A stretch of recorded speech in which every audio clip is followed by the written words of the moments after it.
तुम्हाला माहिती आहे का, आजकालचे आई बाबा एक खूप मोठी चूक करतात. कोणती चूक? हाय, मी स्नेहा भालेराव भाले आणि आज आपण त्या चुकीबद्दल बोलत आहोत. सो मुलाचं जे डेव्हलपिंग एज असतं, तर पहिले सपोज 3 ते 5 वर्ष जे आहे त्याच्यामध्ये जर आम्ही सांगितलं की मुलाला इंटेन्सिव्ह लँग्वेज स्टिम्युलेशन द्या, म्हणजे त्याच्याशी जास्तीत जास्त बोला आणि वेगळ्या वेगळ्या सिच्युएशनमध्ये जेव्हा तुम्ही जाल, म्हणजे की तुम्ही रस्त्यावरून चालले आहे, गार्डनमध्ये गेले आहे, फिरायला गेले आहे, तर तुम्ही त्याच्याशी बोला. पण ते चूक काय करतात, ते खूप जास्त त्याच्या कानावर शब्द पडू देतात आणि खूप वेगळे वेगळे शब्द किंवा सेंटेन्सेसची जी कॉम्प्लेक्सिटी आहे ती जास्त, तर हे यूज करतात. जसं की फॉर एक्झाम्पल रस्त्यावरून चालले आहे, तर ते त्याला म्हणतील की बघ आपण कशावरून चाललो आहोत, रस्त्यावरून चाललो आहोत, बघ ती गाडी किती फास्ट जाते आहे, कार जाते आहे, बस जाते, अरे सिग्नल लागला, सिग्नलमध्ये किती लाईट्स आहेत, 3 लाईट्स आहेत. तर ते एकदम जास्त बंबार्डिंग करतात. तर तसं नाही केलं पाहिजे.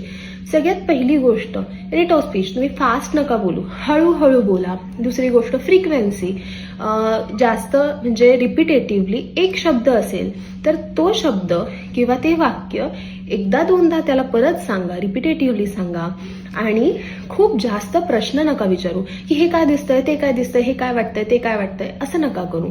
त्याच्यापेक्षा तुम्ही असं बोलू शकतात, सेम रस्त्यावरून जाताय, सपोज रिक्षेत बसले आहात, तर तुम्ही म्हणू शकतात की अरे आपण कशावरून चाललो आहे, आपण रस्त्यावरून चाललो आहे, येस रस्त्यावरून चाललो आहे, ते काय दिसतंय, बस आहे, रेड बस, लॉंग लॉंग मोठी रेड बस, वाव, अरे गाडी थांबली, का थांबली, सिग्नल लागला, काय लागला, सिग्नल, सिग्नलमध्ये लाईट्स आहेत, तुला दिसत आहेत का, येस लाईट्स आहेत, 3 लाईट्स आहेत.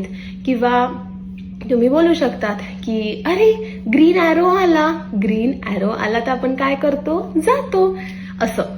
So your facial expressions are very important.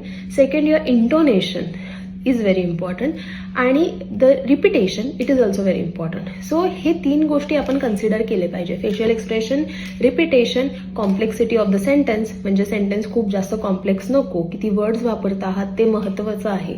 So ह्या गोष्टी महत्त्वाच्या आहेत. तर नक्की तुमच्या मुलाशी अशा प्रकारे बोला, त्याच्याशी अशा प्रकारे संवाद साधा, तर त्याची वोकॅब्युलरी जनरेट व्हायला किंवा त्याची लँग्वेज वाढायला खूप मदत होईल. येस, चलो बाय बाय.